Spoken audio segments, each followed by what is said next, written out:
काफ़ी दिनों बाद जो है आप फिर से पुराने लाइन में आ जाएंगे। ठीक है, जैसे आपकी पढ़ाई चल रही थी कंटिन्यूअस, वैसे आपकी पढ़ाई फिर से स्टार्ट हो जाएगी। ठीक है,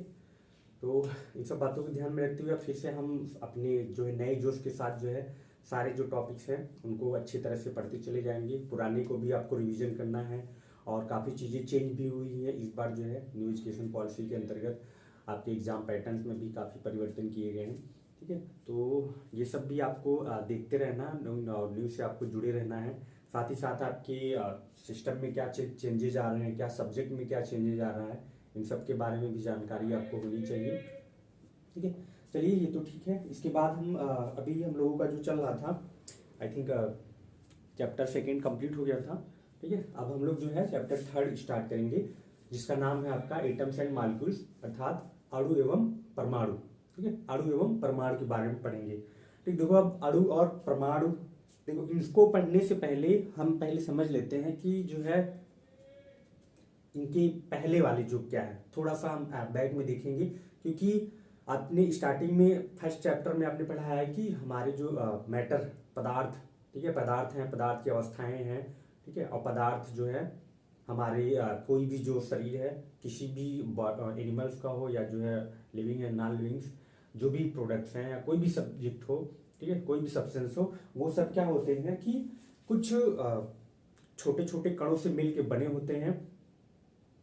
ठीक है, वो आपस में मिल जाते थे, एक नए प्रोडक्ट का निर्माण हो जाता। जैसे अभी फर्स्ट वाले चैप्टर में आपने पढ़ा होगा कि हमारे शरीर का निर्माण जो है भारतीय दार्शनिकों के अनुसार ये बताया गया कि बॉडी का निर्माण क्षितिज, जल, पावक, गगन, समीरा पंच तत्व के द्वारा, जिसमें पृथ्वी, आकाश, अग्नि, जल, वायु, ठीक है, तो इन पांचों चीजों से मिलकर बनी होती है। तो ये तो बताया गया था भारतीय दार्शनिक के अनुसार। बाद में धीरे धीरे जो है हमारे जितने भी वैज्ञानिक थे उनको नई चीजें सीखने की इच्छा जाग होती रही कि ये ऐसा क्यों होता है, क्यों जो है किस तरह से नया पदार्थ बना, क्यों जो है जीव एक दूसरे से अलग हैं, क्यों जो है छोटे जीवों में थोड़ा परिवर्तन है, क्यों जो है कुछ वस्तुएं बहुत सॉलिड हैं, कुछ जो है कुछ नरम होती हैं या मुलायम होती हैं, गैस क्यों अलग होती है, वायु में क्या चेंजेज होते हैं, जल में क्या परिवर्तन है, क्यों बीमार होते हैं। ऐसी बहुत सी चीजें जो हैं उनके मन में आती रही और उनकी जिज्ञासाएं बढ़ती रही। ठीक है, इससे जो है जो धीरे धीरे वो उसके बारे में समझते चले गए, नई चीज़ों को रिकॉर्ड रखा, उनको जो सिस्टमैटिक्स विधि के द्वारा पढ़ते चले गए। इसी को हम विज्ञान बोलते हैं। सुबह सिस्टमैटिक्स नॉलेज है वो आपका साइंस हो गया। साइंस में आप क्या देखते हो कि साइंटिका वर्ड्स से बनाया गया लैटिन वर्ड्स, जिसका मीन होता है सेल्फ नॉलेज, आपका खुद का ही ज्ञान है। उसी के आधार पर क्या करते हो, आप सीखते चले जाते हो। ठीक है, तो अभी इस चैप्टर में हम जो है एटम्स एंड मॉलिक्यूल्स को पढ़ने से पहले थोड़ा सा पिछले वाले के बारे में देखेंगे कि हम लोगों ने फर्स्ट चैप्टर में पढ़ा था कि पदार्थ या मैटर्स क्या होते हैं और ये कैसे बनते हैं। हम सभी ने ये पढ़ा है कि पदार्थ जो है कोई भी है, जो पदार्थ होते हैं उनमें क्या होता है कि भार होता है या उनका स्पेशल एक द्रव्यमान होता है और वह स्थान घेरते हैं, उसको हम पदार्थ कहते हैं। ठीक है, और वे पदार्थ जो है वही जो पदार्थ होते हैं उन्हीं का अगर पार्ट्स हम करे जाए, मतलब ये देखा गया कि भाई पदार्थ तो है, ठीक है, चलो मान लिया कि जो है पदार्थ जो है स्थान घेरता है, उसमें भार होता है, तो उसको हमने पदार्थ दे दिया गया।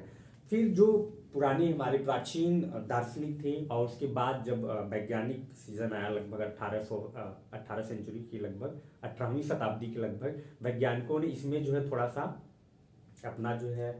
इंटरेस्ट बढ़ाया कि हम चलो इसको देखते हैं कि ऐसी क्या चीज़ें हैं। पदार्थ अगर बन गया है तो पदार्थ में और क्या क्या चीज़ें, उसकी आंतरिक संरचना के बारे में उन लोगों ने देखा, उसको समझने का प्रयास किया। तो उनको पता चला कि नहीं, अभी पदार्थ तो सिर्फ बाहर से ही दिखने में कुछ है, लेकिन इसमें और भी चीज़ें अलग से ऐड की गई हैं। वो कैसे बनती हैं, या हम पदार्थ को जब तोड़ दें या छोटे पार्ट्स में तोड़ दें तो और हमें क्या मिलता है, क्या पदार्थ जो बाहर से दिख रहा है सिर्फ वैसे ही है कि उसके अंदर भी कुछ संरचना होती है। क्योंकि बहुत सी चीजें ऐसी हैं जो हम अपनी आंखों से नहीं देख पाते। तो उन्हीं सबको समझने के लिए क्या बनाया गया कि वैज्ञानिकों ने जो है उसमें थोड़ा रिसर्च स्टार्ट कर दी। ठीक, तो अब इसी जो पदार्थ है, पदार्थ में हमने देखा कि क्षितिज, जल, पावक, गगन, समीरा, यानी इन सब पंच तत्वों से मिलकर बना था। और जो है ये सभी हर चीजें, जो भी चीजें पृथ्वी पे कोई भी चीजें क्या है वो पदार्थ होती है। ठीक है, एवरीथिंग इज द मैटर, या जो भी वस्तुएं हैं वो सब क्या है हमारी पदार्थ है, चाहे वो ठोस हो, चाहे वो गैस हो, चाहे वो द्रव हो, वो पदार्थ है। ठीक,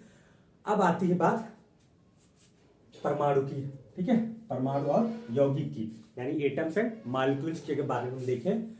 तो जब हम पदार्थों को, यानी कोई भी पदार्थ है, मान लेते हैं एक कोई पदार्थ ही है, हमने बना दिया, ठीक है। अब इस पदार्थ को हम छोटे छोटे पीस में तोड़ते चले जाएं। अगर आप इसको और छोटे पार्ट्स में काटते हो, ठीक है, लाइक अगर इस पदार्थ को क्या करते हो आप छोटे छोटे पीस में आप काटते चले जाओ, ठीक है, तो आप देखोगे कि इसको एक कंडीशन ऐसी आएगी, ठीक है, मतलब आप इसको और छोटे छोटे पीस बनाते चले जाओगे, एक कंडीशन ऐसी आएगी कि फिर आप इसको जो है उससे छोटा नहीं कर पाओगे, ठीक है, उनसे भी छोटा नहीं कर पाओगे। मतलब एक कंडीशन ऐसी आएगी, एक अवस्था ऐसी आएगी कि इस पदार्थ के इतने छोटे टुकड़े आप कर दोगे कि दोबारा इसको जो है उससे छोटा नहीं कर सकते। तो वही जो पदार्थ का सबसे सूक्ष्मतम जो कण है उसी को हम क्या बोलते हैं, परमाणु, ठीक है। तो कोई भी पदार्थ या कोई भी मैटर्स का जो स्मॉलेस्ट पार्टिकल्स है उसको हम क्या बोलते हैं, परमाणु या मॉलिक्यूल्स, ठीक है। तो मॉलिक्यूल्स क्या है, the molecule is the smallest unit of the matters, ठीक। पदार्थ का सबसे सूक्ष्मतम कण ही क्या है, हमारा परमाणु है।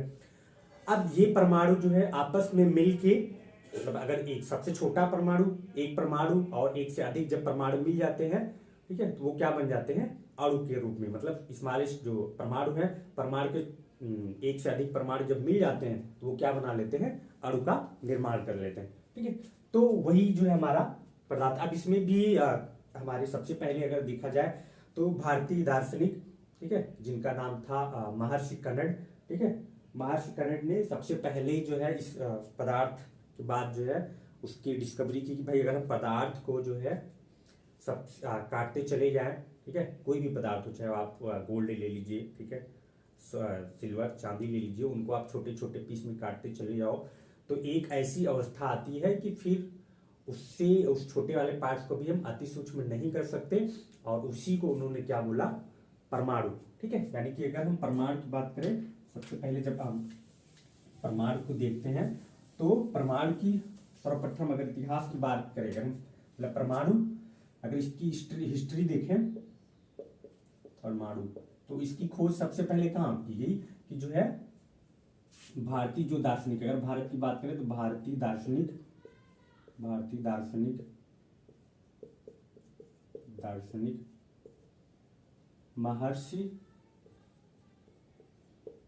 महर्षि कणद, या जो है हम इनको क्या बोलते हैं, महर्षि, ठीक है, इन्होंने जो है बताया कि कोई भी जो पदार्थ होते हैं उनको जब हम छोटे छोटे पार्ट्स में तोड़ते चले जाते हैं तो एक कंडीशन ऐसी आती है कि वो पदार्थ को अति सूक्ष्म नहीं किया जा सकता, और इसी को इन्होंने क्या कह दिया, परमाणु। यानी सबसे पहले जो परमाणु शब्द की खोज की गई वो किसके द्वारा, महर्षि कणद के द्वारा, ठीक है। सबसे पहले इन्होंने ये जो है पदार्थ का नाम लिया, ठीक है, या पदार्थ के बारे में बताया, परमाणु, सॉरी पदार्थ नहीं, परमाणु। ठीक है।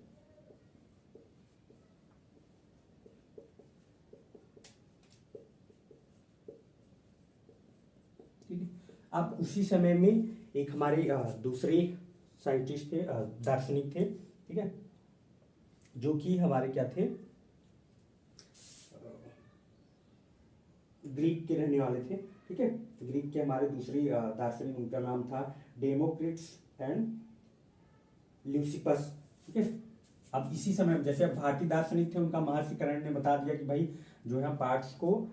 छोटे छोटे पार्ट, पदार्थ को छोटे पार्ट में कन्वर्ट कर देते तो क्या बन जाता है, हमारा जो सबसे छोटा वाला कण होता है वो क्या होता है, परमाणु होता है, ठीक है। अब इसी समय में, उसी समय इन्हीं की बातों की, यूं कहें तो इन्हीं की बातों की सहमति दिखाने के लिए जो है ग्रीक के जो है दार्शनिक थे, ग्रीक के दार्शनिक, ग्रीक के दार्शनिक का नाम था Democritus and Leucippus, Democritus and Leucippus, ठीक है। इन्होंने भी यही बताया कि जब हम किसी पदार्थ को जो है, मतलब पदार्थ का वह सूक्ष्मतम कण जो जिसको जो है तोड़ा न जा सके या और भी छोटा न किया जा सके, वो क्या कहलाता है, हमारा परमाणु या मॉलिक्यूल्स। ठीक है, तो दो दार्शनिक हमारे थे, भारतीय दार्शनिक महर्षि कर्ण। अगर आपसे पूछा जाए कि सबसे पहले जो है परमाणु की खोज किसने की, ठीक है, तो जो है भारतीय दार्शनिक महर्षि कर्ण, उन्होंने बताया कि जो है जब हम किसी पदार्थ को छोटे छोटे पार्ट्स में तोड़ते चले जाते हैं तो एक अवस्था ऐसी आती है कि वो जो पदार्थ होता है उसे और भी छोटा नहीं किया जा सकता, उसी को इन्होंने परमाणु कहा। और उसी समय जो है ग्रीक के दार्शनिक डेमोक्रिटस एंड ल्यूसिपस ने भी बताया कि जब भी किसी पदार्थ को हम तोड़ते हैं या उन्हें छोटे छोटे पार्ट्स में काटते चले जाते हैं तो एक अवस्था ऐसी आती है कि उस पदार्थ का जो है और भी अति सूक्ष्म कण नहीं बनाया जा सकता, उसी को उन्होंने परमाणु नाम दिया। ठीक है, इस तरह से इंगित हो गया हिस्ट्री के बारे में कि परमाणु कैसे जो है बने। ठीक है, और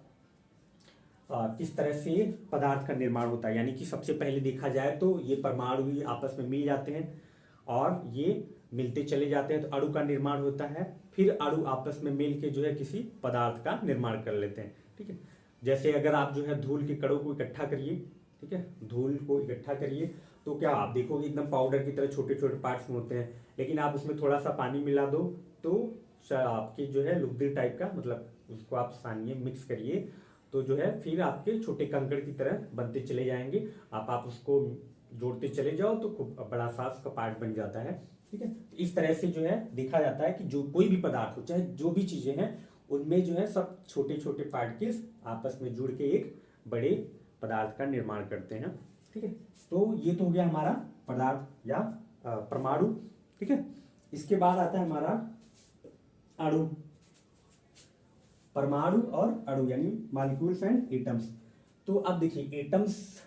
अब यही परमाणु जो है जब दो परमाणु मिल जाते हैं, ठीक है, एक परमाणु आपने जोड़ा, परमाणु, फिर दूसरा भी परमाणु आपने जोड़ दिया, तो इस तरह से दो परमाणु मिलकर क्या बना लेते हैं, अणु। ठीक है, अणु जो होता है वो परमाणु से थोड़ा सा बड़ा, हम कह सकते हैं कि जो अणु है वो परमाणु से दो परमाणुओं के मिलने से बनता है, या जब यही परमाणु आपस में मिलते हैं तो किसी एक अणु का निर्माण करते हैं। ठीक है, अब देखिए इतना परमाणु और अणु के बारे में देखने के बाद अब जो है जब लगभग जो है इस समय की जो 18वीं शताब्दी, ठीक है, 1818वीं शताब्दी की बात देखी जाए, ठीक है, इस समय जो है लोगों का सिर्फ यही मानना था कि नहीं हाँ ऐसा होता होगा, लेकिन किसी के पास एक्सपेरिमेंट के थ्रू ये प्रूफ नहीं था कि जो है ऐसा ही होता है कि कोई भी पदार्थ जो है उसको तोड़े चले जाओ तो जो है बस एक थॉट्स थे, उन्होंने सोच लिया कि नहीं भाई ऐसा हो सकता है कि हम उसको जो है तोड़ते चले जाओ, एक कंडीशन ऐसी आएगी कि नहीं तोड़ पाओगे, तो उसी को उन्होंने बता दिया कि चलो एक सूक्ष्मतम जो पार्ट था वही क्या हमारा परमाणु हो गया। ठीक है, लेकिन जब बाद में इसकी स्टडी की गई पूरी डिटेल्स में और देखा गया तो पाया गया कि नहीं और थोड़ा ये अलग भी है। ठीक है, क्योंकि उसके अंदर और भी संरचनाएं काफी अलग अलग चीजें थी। देखिए 18वीं शताब्दी के बाद, अभी मतलब 18वीं शताब्दी तक लोगों का सिर्फ यही मानना था कि किस तरह से पदार्थ जो है वो परमाणु के मिलने से बनते हैं, लेकिन उसके बाद 18वीं शताब्दी के बाद जो है वैज्ञानिकों ने भी इस पर थोड़ा सा गौर किया कि भाई जो भी पदार्थ हैं वो परमाणु से मिलके बने हैं, परमाणु की संरचना कैसी होती है और क्या क्या चीज़ें और हो सकती है इसके अंतर्गत, इनमें क्या क्या परिवर्तन होते हैं और इनकी करेक्टर्स क्या हैं, क्योंकि जितने भी पदार्थ हैं सबके अपने फिजिकल करेक्टर्स और केमिकल प्रॉपर्टीज जो हैं, यानी भौतिक और रासायनिक जो भी गुण हैं वो सबके अलग होते हैं। तो फिर धीरे धीरे जो है वैज्ञानिकों का थोड़ी उत्सुकता जागी कि नहीं चलो हम इसके बारे में और डिटेल्स में भी देखते हैं कि किस तरह से किसी पदार्थ का निर्माण होता है या किसी परमाणु का निर्माण होता है, और परमाणु किस तरह से अणु बनाते हैं और अणु कैसे जैसे पदार्थ बना लेता है, इसके बारे में लोगों ने अपना इंटरेस्ट शुरू किया। ठीक है, तो इसको देखते हुए एक साइंटिस्ट थे जिनका नाम था एंटनी एल लेवाइजर। ठीक है, इन्होंने क्या किया कि एंटनी एल लेवाइजर ने जो है इस पे थोड़ा सा गौर किया और उन्होंने एक रूल्स बताए, दो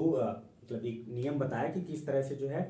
पदार्थ के जो छोटे मॉलिक्यूल्स होते हैं, ठीक है, जो हमारे परमाणु हैं या अणु हैं वो किस तरह से बनते हैं, उनमें क्या क्या और लक्षण क्या हैं उनके, ठीक है। उसके आधार पर उन्होंने कुछ नियम बनाए जिसको जो है हम परमाणु की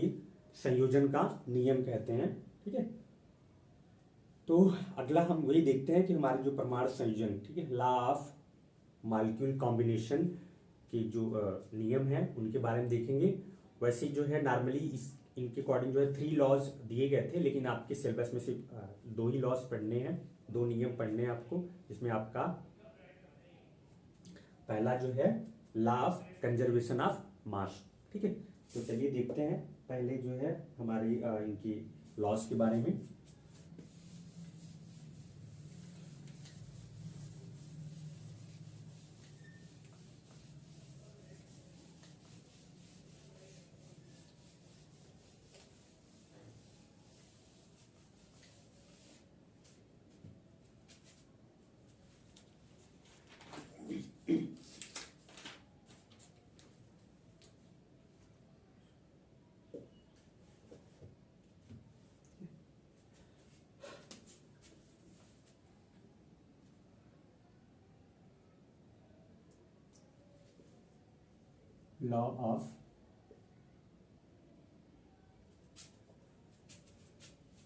लॉ ऑफ केमिकल कॉम्बिनेशन, किस तरह से जो भी रसायन है या जो भी केमिकल्स हैं, जो भी पदार्थ हैं, वो किस तरह से मिल के जो है एक नए पदार्थ का निर्माण करते हैं और उनमें क्या क्या प्रॉपर्टीज होती है, उसके बेस पे जो है कुछ नियम बनाएंगे जिससे हम जो है लॉ ऑफ केमिकल कॉम्बिनेशन या जो है रासायनिक संयोजन के नियम कहे जाते हैं, जिनको हम रासायनिक संयोजन का नियम कहते हैं। इसके आधार ये जो नियम था, ठीक है, इसको जो है एंटोनी एल लेवाइजर ने प्रपोज किया था, मतलब इनके द्वारा ही जो है ये नियम्स बनाए गए थे, ठीक है, साइंटिस्ट थे।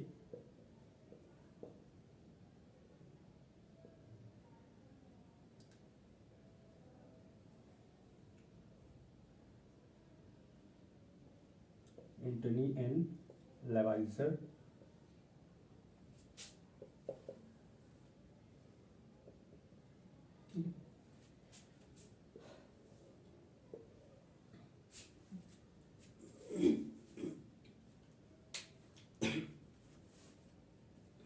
तो इनके द्वारा एक नियम बनाया गया जिसको कहा जाता है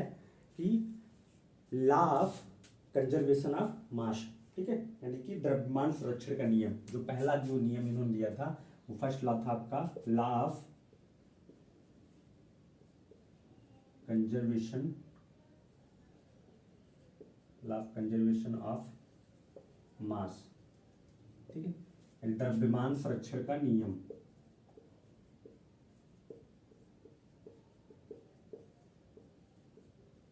का नियम। अब देखिए इस नियम के अनुसार ये बताया गया कि कोई भी पदार्थ जो भी होते हैं, ठीक है, या कोई भी केमिकल, वो जब वो मिलते हैं आपस में, ठीक है, तो उनके भार में यानी उनका जो द्रव्यमान, किसी भी पदार्थ के द्रव्यमान में कोई भी परिवर्तन कभी भी नहीं हो सकता, ठीक है। इनके अनुसार ये बताया गया कि कोई भी पदार्थ का जो द्रव्यमान है ना तो खुद से बनाया जा सकता है और ना ही उसे नष्ट किया जा सकता है, ठीक है। फर्स्ट जो law of conservation of mass है, इसके द्वारा बताया गया कि जो हमारे मॉलिक्यूल्स का द्रव्यमान है, ठीक है, जो मास है, ठीक है, वो जो है ना तो क्रिएट किया जा सकता है और ना ही उसको हम डिस्ट्रॉय कर सकते हैं, ठीक है। जो पदार्थ है, पदार्थ का जो द्रव्यमान है उसको ना तो हम बना सकते हैं और ना ही इसे नष्ट कर सकते हैं। ये था इनका पहला नियम। इसके आधार पर बताया गया कि जब भी कोई केमिकल आपस में कॉम्बिनेशन, यानी किसी भी केमिकल में जब जुड़ते हैं, जब 2 केमिकल आपस में जुड़ते हैं तो वो आपस में ही एक्सचेंज कर लेते हैं कुछ तत्वों का, ठीक है, और उनके द्वारा जो मिलने वाले प्रोडक्ट सब्सटेंस होते हैं जिसको हम रिएक्टेंट कहते हैं, ठीक है, यानी जो मिलेगा, मान लेते हैं अगर ए और बी कोई हमारे 2 मैटर्स हैं, ये आपस में मिल जाते हैं, ठीक है, तो इनसे जो प्रोडक्ट बनता है, ठीक है, ए एंड बी जो प्रोडक्ट बनेगा उसमें क्या होता है कि जो हमारे रिएक्टेंट हैं, रिएक्टेंट और जो प्रोडक्ट होते हैं, तो अगर इस साइड का जो रिएक्टेंट्स का अगर जो वेट होगा मॉलिक्यूल्स, जो मास होगा, ठीक है, अगर 100 है तो इस साइड के भी जो प्रोडक्ट्स बनेंगे उनके भी, अगर इन दोनों प्रोडक्ट्स का हम योग कर लें, ठीक है, लाइक 50 है, ठीक है, तो इस तरह से देखा जाएगा कि दोनों का जो मास होगा वो भी इक्वल ही होगा, ठीक है, यानी कि जो नंबर ऑफ रिएक्टेंट्स, ठीक है, number of reactants molecules equal to number of products molecules. इस नियम के अंतर्गत बताया गया कि जब भी किसी भी रासायनिक अभिक्रिया में संयोजन होता है, रासायनिक अभिक्रिया में संयोजन होता है, तो जो भी रिएक्टेंट्स, ठीक है, जो भी रिएक्टेंट्स या पदार्थ होते हैं, पदार्थ जब आपस में जुड़ते हैं तो उनकी जो संख्या होगी, उनका जो द्रव्यमान होगा रिएक्टेंट्स की तरफ, वो हमेशा जो है प्रोडक्ट के इक्वल होता है, ठीक है। तो ये इनकी फर्स्ट लॉ के द्वारा बताया गया।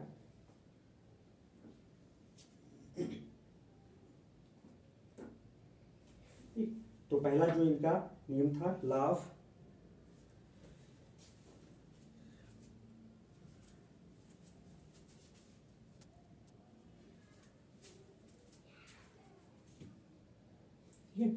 तो जो पहला नियम था law of conservation of mass, इसके द्वारा बताया गया कि जो भी मैटर है, ठीक है, मैटर है, उनको क्या होता है कि किसी भी केमिकल रिएक्शन में ना तो उसको हम बना सकते हैं और ना ही नष्ट कर सकते हैं, उनका जो द्रव्यमान होता है हमेशा समान होता है, ठीक है। ये तो पहला नियम था। अगर हम देखते हैं इसको एक रिएक्शंस के बेस पे देखें, मान लेते हैं हम कैल्शियम कार्बोनेट,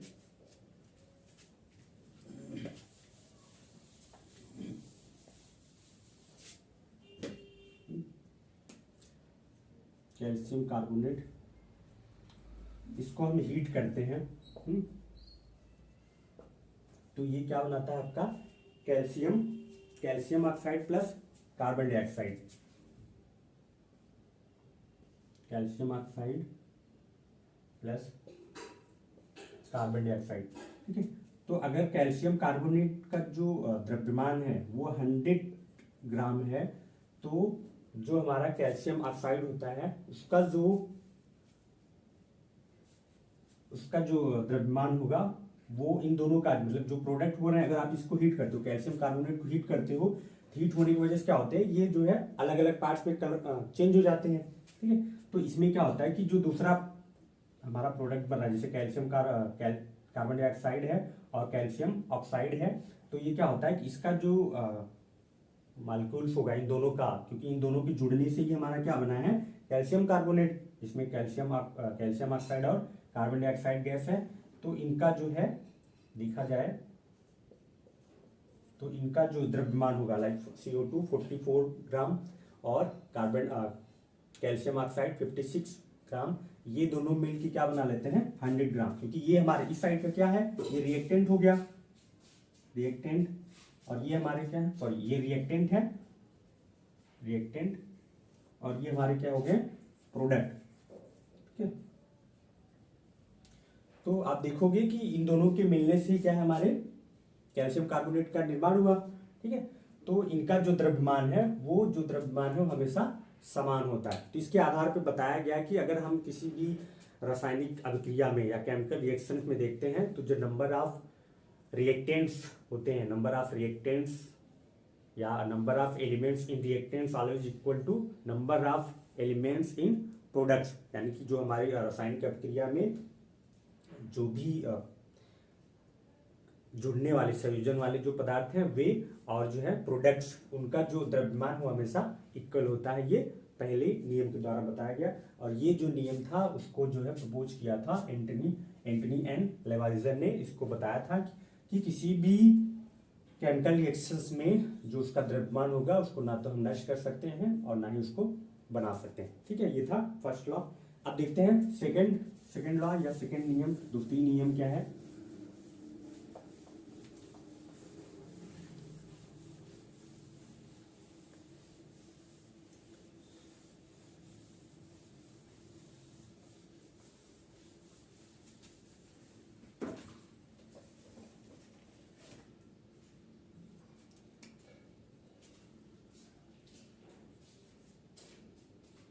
दूसरा है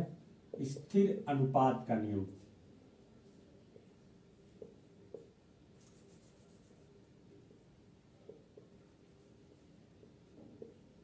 स्थिर अनुपात का नियम।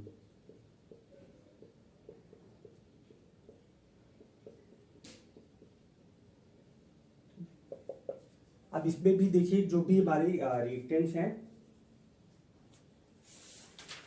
जो भी रासायनिक अभिक्रिया जितनी भी हैं, ठीक है, इसको हम बोलते हैं इंग्लिश में लॉ ऑफ कांस्टेंट प्रोपोर्शन।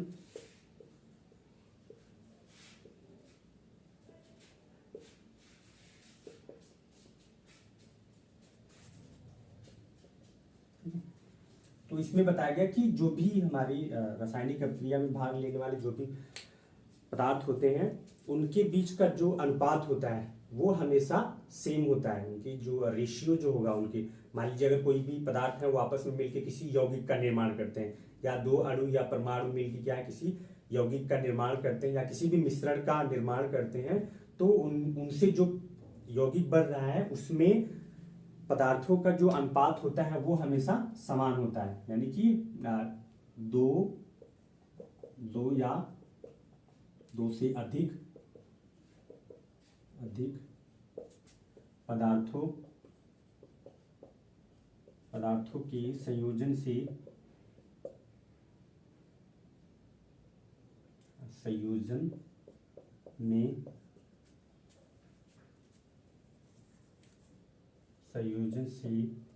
बने नए पदार्थों में या बने नए यौगिक में पदार्थों का अनुपात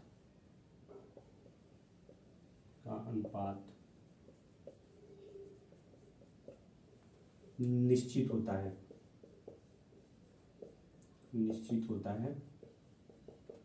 ठीक है, जो भी पदार्थ हमारे बनेंगे, जो भी यौगिक बनेगा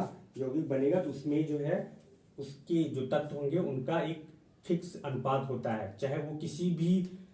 जगह से लिए गए हों या कहीं पे भी उसका निर्माण किया जाता है, उनका जो अनुपात होता है हमेशा इक्वल होता है। जैसे अगर अभी जल की बात की जाए, ठीक है, वाटर, तो वाटर का हम लोग क्या देखते हैं, वाटर का है एक हमारा कंपाउंड है या यौगिक है,